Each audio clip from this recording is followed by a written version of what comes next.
ಎಲ್ಲದನ್ನು ಫಾರಿನ್ ಕಂಟ್ರಿಯಿಂದಾನೇ ತಗೊಂತಿದ್ರೆ ನಮ್ ಇಂಡಿಯಾ ದೇಶ ಯಾವಾಗ ಬೆಳೆಯುತ್ತಮ್ಮ? ನಾನ್ ಚೆನ್ನಾಗ್ ಓದಿ ದೊಡ್ಡ ಬಿಸ್ನೆಸ್ ಮ್ಯಾನ್ ಆಗಿ ಮೇಕ್ ಇನ್ ಇಂಡಿಯಾಗೆ ನಾನ್ ಹೆಲ್ಪ್ ಮಾಡ್ತೀನಮ್ಮ.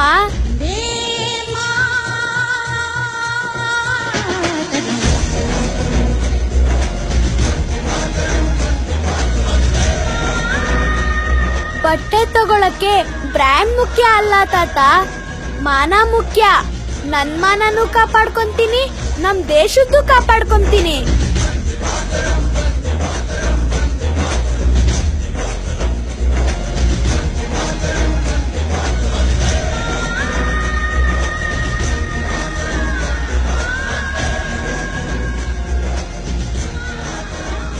ಹಲೋ, ನಾನ್ ಅಂಜು ಮಾತಾಡ್ತಿರೋದು. ಅಪ್ಪ ಏನ್ ಹೇಳ್ಪುಟ್ಟ? ಅಪ್ಪ, ಅವಾಗ್ಲೇ ನಾನು ಐಫೋನ್ ಮೊಬೈಲೇ ಬೇಕು, ವೋಡಾಫೋನ್ ಸಿಮ್ಮೆ ತರ್ಬೇಕು ಅಂತ ಹೇಳಿದ್ನಲ್ಲ. ಆದ್ರೆ ನಂಗ ಕಂಪನಿ ಬ್ರ್ಯಾಂಡ್ ಯಾವ್ದು ಬೇಡಪ್ಪ. ಅದ್ರ ಬದಲು ನಂಗೆ ಡೊಕೊಮೊ ಸಿಮ್ಮು ಯಾವ್ದಾದ್ರು ಇಂಡಿಯನ್ ಮೇಡ್ ಮೊಬೈಲ್ ತಗೊಂಡ್ ಬಾಪ.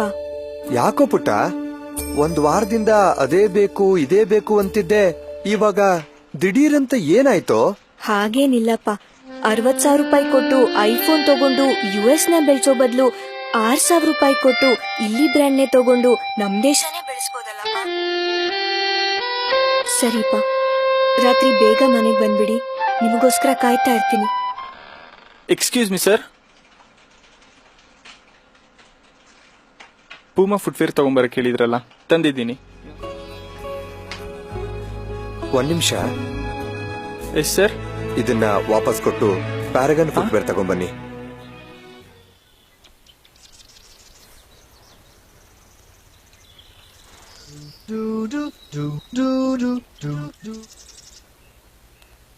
ಹಲೋ, ಏನ್ ಸಮಾಚಾರ ಸರ್? ಮತ್ತೆ ಏನಾದ್ರೂ ಶಾಪಿಂಗ್ ಪ್ಲಾನಾ? ಏನಿಲ್ಲ ಆರ್ತಿ, ಹಾಗೇನಿಲ್ಲ. ನಾನ್ ಕೊಟ್ಟಿರೋ ವಾಚ್ನ ವಾಪಸ್ ಕೇಳೋಣ ಅಂತ ಫೋನ್ ಮಾಡಿದೆ. ಯಾಕೆ? ಅದನ್ನ ಎಲ್ಲಿಂದ ತರಿಸಿದ್ನೋ ಅಲ್ಲಿಗೆ ವಾಪಸ್ ಕೊಡಕ್ಕೆ. ನಿನಗೋಸ್ಕರ, ಅದಕ್ಕಿಂತ ಹೆಚ್ಚಾಗಿ ದೇಶಕ್ಕೋಸ್ಕರ. ಒಬ್ಬ ಇಂಡಿಯನ್ ಆಗಿ ಇಂಡಿಯನ್ ಮೇಡ್ ವಾಚ್ನ ನಾನ್ ನಿನಗೆ ಗಿಫ್ಟ್ ಮಾಡ್ತೀನಿ. ನಿಜವಾಗ್ಲೂ ಈ ಮಾತನ್ನ ನಿನ್ ಬಾಯಿಂದ ಕೇಳಿದಕ್ಕೆ ನನ್ಗೆ ಎಷ್ಟು ಖುಷಿ ಆಗ್ತಿದೆ ಗೊತ್ತಾ? Really I am very happy ಕಣೋ. I love you.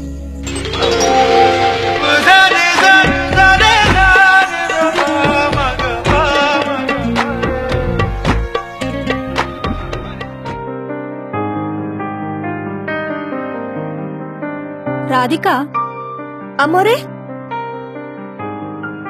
ನಾಳೆ ಬೆಳಿಗ್ಗೆ ಮಾರ್ಕೆಟ್ ಹೋಗ್ಬಿಟ್ಟು ಈ ಲಿಸ್ಟ್ ಅಲ್ಲಿರೋದನ್ನೆಲ್ಲ ತಗೊಂಡ್ ಬಂದ್ಬಿಡಮ್ಮ. ಮಾರ್ಕೆಟ್ಗ? ಇದೇನಮ್ಮೋರೆ ಇಷ್ಟೊಂದ್ ಬದಲಾವಣೆ? ರೆಕ್ಸೋನಾ ಸೋಪ್ ಹೋಗಿ ಮೆಡಿಮಿಕ್ ಸೋಪ್ ಬಂದಿದೆ, ಕೋಲ್ಗೇಟ್ ಟೂತ್ ಪೇಸ್ಟ್ ಹೋಗಿ ಅಜಂತಾ ಟೂತ್ ಪೇಸ್ಟ್ ಬಂದಿದೆ. ಇದನ್ನೆಲ್ಲ ನೋಡ್ತಿದ್ರೆ ನನಗೊಂದು ಅರ್ಥ ಆಗ್ತಿಲ್ಲ ಅಮ್ಮವ್ರೆ, ದಿಢೀರಂತ ಇಷ್ಟೊಂದ್ ಬದಲಾವಣೆ. ನಮ್ ದೇಶದ ಬ್ರ್ಯಾಂಡ್ ಮಾಲೀಕರನ್ನ ನಾವೇ ಬೆಳೆಸಲಿಲ್ಲ ಅಂದ್ರೆ ಇನ್ಯಾರು ಬೆಳೆಸ್ತಾರೆ ಹೇಳು? ಆಹಾಹಾ, ಇಂಥ ಒಳ್ಳೆ ಕ್ಲೈಮೇಟ್ ನಲ್ಲಿ ಹಾಗೆ ಗಟ ಗಟ ಅಂತ ಏರ್ಸ್ಕೊಂಡ್ಬಿಟ್ರೆ ಒಳ್ಳೆ ಕಿಕ್ಕೋ ಕಿಕ್ಕು. ಲೋ, ಅದ್ರಲ್ಲೂ ಫಾರಿನ್ ಸ್ಕಾಚು. ಇಂಥ ಸಮಯದಲ್ಲಿ ಯಾಕೋ ಇಷ್ಟು ಬೇಜಾರಾಗಿ ಕೂತ್ಕೊಂಡಿದ್ಯಾ? ಈ ದೇಶದಲ್ಲಿ ನಾವು ಹುಟ್ಟಿ ಈಗ 60 ವರ್ಷ ಆಯ್ತು.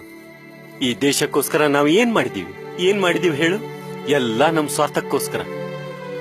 ಈ ದೇಶದ ಅನ್ನ ಊಟ ಮಾಡಿದೀವಿ, ಈ ದೇಶದ ನೀರು ಕುಡ್ದಿದೀವಿ, ಈ ದೇಶದ ಮಣ್ಣಲ್ಲಿ ಹುಟ್ಟಿ ಏನೆಲ್ಲ ದುಡ್ಕೊಂಡಿದೀವಿ.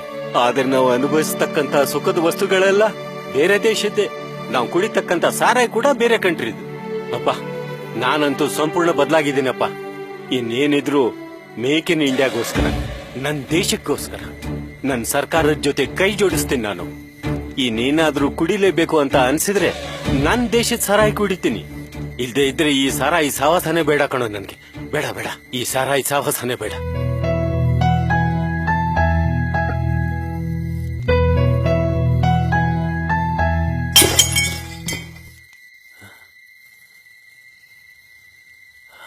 ನಾವು ನಿನ್ ಜೊತೆ ಕೈ ಜೋಡಿಸ್ತೀವೋ?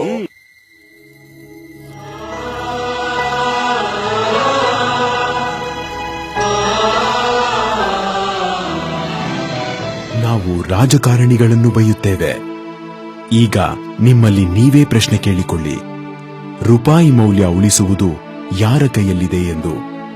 ನೀವು ಖರೀದಿಸಿದ ಫಾರಿನ್ ಮೇಡ್ ವಸ್ತುಗಳಿಗೆ ಭಾರತ ಸರ್ಕಾರವು ಆ ದೇಶಕ್ಕೆ ಡಾಲರ್ ರೂಪದಲ್ಲಿ ಹಣ ಕೊಡಬೇಕಾಗುತ್ತದೆ. ನಾವು ಸಾಧ್ಯವಾದಷ್ಟು ಮೇಡ್ ಇನ್ ಇಂಡಿಯಾ ವಸ್ತುಗಳನ್ನ ಬಳಸಿದರೆ ಸಾಕು. ಮೇಡ್ ಇನ್ ಇಂಡಿಯಾ ವಸ್ತುಗಳೆಲ್ಲ ಕ್ವಾಲಿಟಿ ಅಂಡ್ ಫ್ಯಾನ್ಸಿ